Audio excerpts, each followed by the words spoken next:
আজকে আপনাদের সাথে অতি সাধারণ একটা রেসিপি নিয়ে হাজির হলাম। আশা করি আপনাদের সকলের কিন্তু এই ভিডিওটা খুব ভালো লাগবে।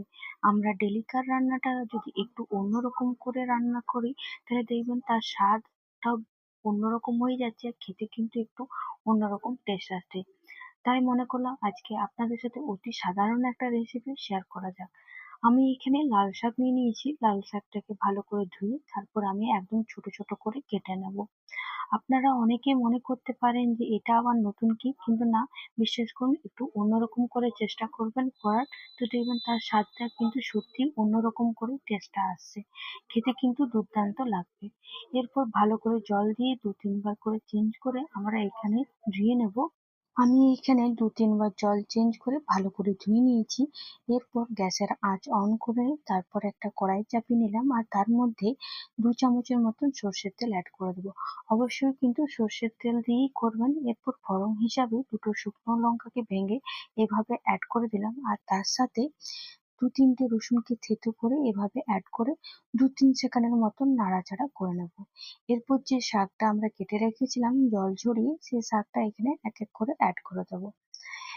আপনারা কে কে এই লাল শাক খেতে খুব ভালোবাসেন, অবশ্যই কিন্তু আমাকে কমেন্টে কিন্তু জানাতে ভুলবেন না।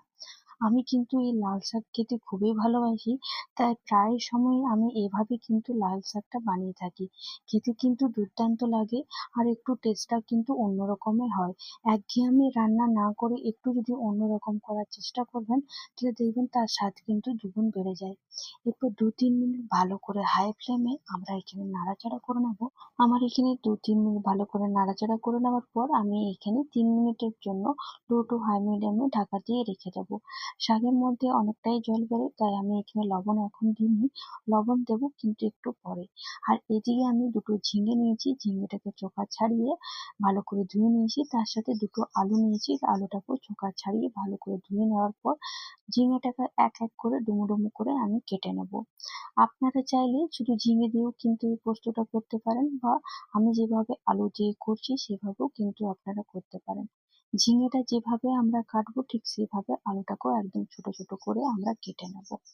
এখানে আমার ঝিঙে আর আলুটা খুব সুন্দর কিন্তু কাটা হয়ে গেছে। আপনারা চাইলে এর থেকে একটু বড় করেও কাটতে পারেন। এরপর এদিকে আমার শাকটা প্রায় 3 মিনিটের মতন ঢাকা দেওয়া হয়ে গেছিল। এদিকে শাকটা দেখুন, একটু কিন্তু শাকের মধ্যে জল নেই, শাকটা খুব ভালোভাবে সেদ্ধ হয়ে গেছে। এরপর 1-2 সেকেন্ড ভালো করে নাড়াচাড়া করে নেওয়ার পর এখানে আমি 1 কাপের মতন ছোলা ডালকে ভিজিয়ে রেখেছিলাম, তারপর সেদ্ধ করে ওই ছোলার ডালটা অ্যাড করে দিলাম। আর তার সাথে সামান্য একটু লবণ আর হলুদ গুঁড়ো অ্যাড করে আবার 2-3 মিনিট ভালো করে মিশিয়ে নেব শাকের সাথে। আপনাদের কাছে যদি ছোলা না দিতে চান, তো সেক্ষেত্রে কিন্তু কাঁচা বাদামকে ভেজে পরেও আপনারা ইউজ করতে পারেন। কিন্তু বিশ্বাস করুন, একবার এই ছোলা দিয়ে করবেন, খেতে কিন্তু অসাধারণ লাগবে। আর কিন্তু কিছুই লাগবে না, গরম গরম ভাতের সাথে এই লাল শাক আর ছোলার তরকারিটা দিয়ে কিন্তু আপনারা এক থালা ভাত খেয়ে নেবেন। শাকটা এখানে আমার খুব ভালো করে ভাজা হয়ে গেছে, আমি একটা পাত্রে নামিয়ে রেখে নেব। অন্যদিকে গ্যাসে আবার একটা কড়াই চাপিয়ে তার মধ্যে 2 চামচ সর্ষের তেল অ্যাড করে দিলাম, আর ফোড়ন হিসাবে 1 চামচ কালো জিরে অ্যাড করে তারপর যে ঝিঙেটা আর আলুটা কেটে রেখেছিলাম, সেই ঝিঙেটা আর আলুটা এখানে অ্যাড করে আবার হাই ফ্লেমে ভালো করে 2-3 মিনিট নাড়াচাড়া করে নেব। এখন কিন্তু আমরা একদমই লবণ দেব না, লবণটা কিন্তু পরে দেবো, ঝিঙের মধ্যে অনেক জল বেরোয়। তাই আমরা হাই ফ্লেমে 2-3 মিনিট নাড়াচাড়া করে নেব। দেখবেন ঝিঙেটা আর আলুটা অনেকটাই কিন্তু নরম হয়ে আসছে, কারণ ঝিঙের মধ্যে অনেকটাই জল বেরোয়। এখানে দেখুন ঝিঙেটা অনেকটাই কম হয়ে এসছে।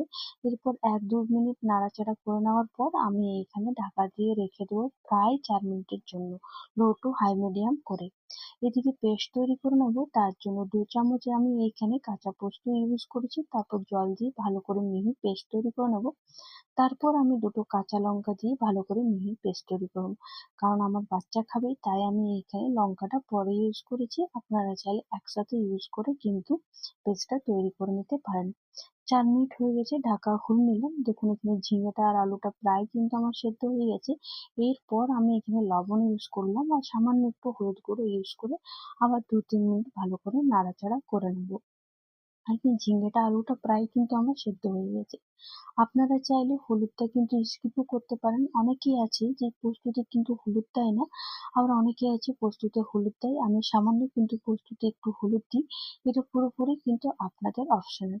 আবার ২-৩ মিনিট ঢাকা দিয়ে রেখে নেবো। এখানে ঝিঙে আলু প্রায় আমার ভালো করে সেদ্ধ হয়ে গেছে। এরপর যে পেস্টটা আমরা তৈরি করে রেখেছিলাম সেই পেস্টটা এখানে অ্যাড করে ভালো করে ১-২ সেকেন্ড নাড়াচাড়া করে নেবো। আর তারপর গ্যাসের আঁচটা বন্ধ করে রেখে দেবো। পরিবেশন করার জন্য একদম রেডি। আপনারা চাইলে ওপর থেকে একটু ২-৩ চামচের মতন কাঁচা সর্ষের তেলও কিন্তু দিতে পারেন।